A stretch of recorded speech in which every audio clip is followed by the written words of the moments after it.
Assalomu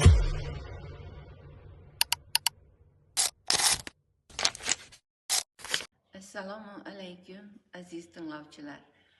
Men Nomoddiy madaniy merosning xalpachilik ijro san'ati saqlovchisi Zumrat Madrimovaman. Bugun sizlar bilan xalpachilik ijro san'atining o'ziga xos jihatlari, an'ana va urf-odati, marosimlari, xalpachilikdagi ustoz shogird an'analari va maktabi haqida fikr yuritamiz. Xalpalar ikki turga bo'linadi. Diniy kitoblar qiroati, kuy va qo'shiqlar ijro san'atiga bo'linadi. Biz ikkinchi turdagi xalpalar to'g'risida fikr yuritamiz. Ko'pgina xalpalar hozir javob va ijodkor bo'lib, shu muhitga bog'lab, shu yerning o'zida ijro qilib, muxlislarini hayratda qoldirishgan. Xalpa kuyining rang-barangligi, ijroning sho'x ko'taringiligi, ularning ijro uslubi, avloddan avlodga o'tib kelishi va oilaviy vorislik kabi xususiyatlar ko'zga tashlanadi. O'zbek xalqining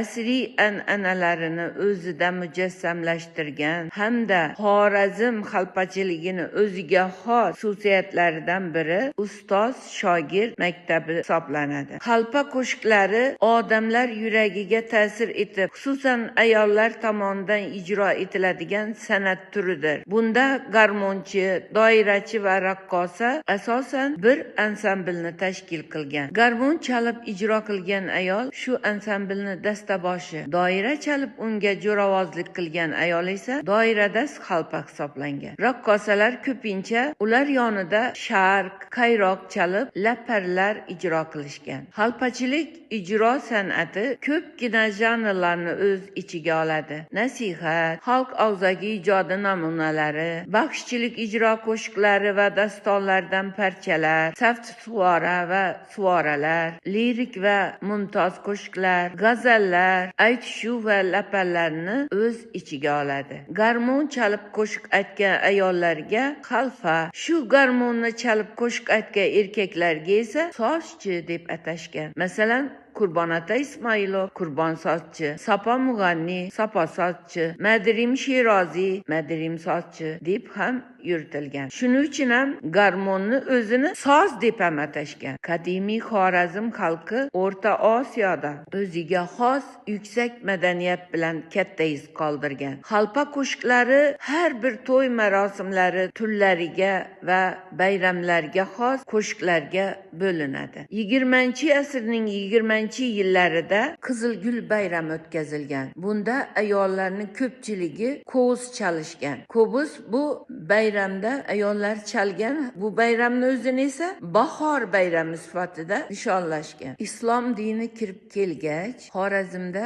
musulmonchilik urf-odatlariga moslashgan xalpachilik, baxshichilik, bizgacha yetib kelgan uslublar joriy etila boshlandi. Shariat asoslarini targ'ibot qiluvchi har xil qissalar, qo'shiqlar, hikoyalar, dastonlar yaratilib, keng tarqala boshladi. Muhammad Rahimxon Soniy, ya'ni Feruz, Xorazm adabiyot va san'atini yanada yuqori pog'onaga ko'tardi. Uni rahnamoligida mashhur sozanda va go'yandalar yetishib chiqdi. Xorazm vohasida, ayniqsa Xivada xalpachilik san'ati keng rivoj topdi. Xotin-qiz xalpalarining bir turi piyola va tarilkalarni o'ymoqlar bilan bir-biriga urib, undan chiqqan ovoz ritmiga jo'r bo'lib kuylaganlar. Garmon va doira jo'rligida xalq qo'shiqlari, laparlar, yor-yor va allalar, dastonlardan parchalar ijro qilishgan. 19-asrning ikkinchi yarmi, 20-asrning boshlarida, xususan 1895-yildan boshlab garmon sozi kirib kelishi bilan ularni ijodi yana rivojlana boshlaydi. Garmon chalg'u asbobining birinchi ixtirochisi germaniyalik Friedrich Bushman hisoblanadi. 1828-yilda u garmon asbobini ixtiro qiladi, lekin unga asbob sifatida qaramaydi. Bushman yasagan bu o'yinchoq musiqa asbobi 1830-yilda Kiril Demian qo'liga tushadi va u garmonni takomillashtiradi. 1929-yilda Ivan Sizov tomonidan qayta takomillashtirilib, to'la garmon nomi bilan keng tarqaladi.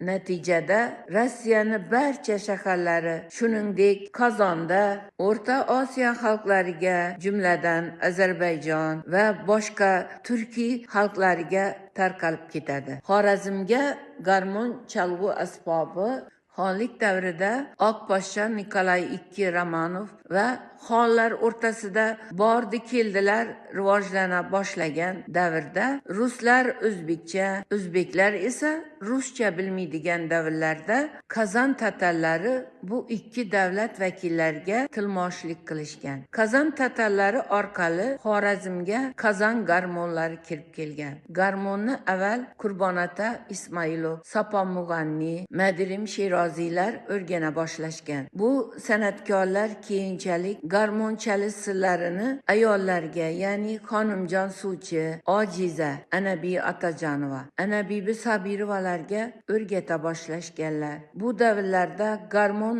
o'rgangan ayollar nuqson bilan tug'ilgan yoki keyinchalik nogiron bo'lgan ayollardan iborat bo'lgan. Ularning ota-onalari qizlari nogironligi sababli turmushga chiqa olmasligi uchun ular biror bir kor bilan mashg'ul bo'lishlarini xohlashgan va o'z kunlarini ko'ra bilsinlar deb ustoz san'atkorlarga shogirdlikka berishgan. Xalpalar ichida ojiza, gapga chechan, ijodkor, bastakor, ijrochi, sozanda sifatida tanilib, o'z qobiliyati bilan boshqalardan ajralib turgan. O'z qo'shiqlari bilan ustoz shogird maktabi yaratgan. Shu maktabi orqali hozirgi kungacha qo'shiqlari bilan bizgacha ustozlik qilib kelgan xalpalardan hisoblanadi.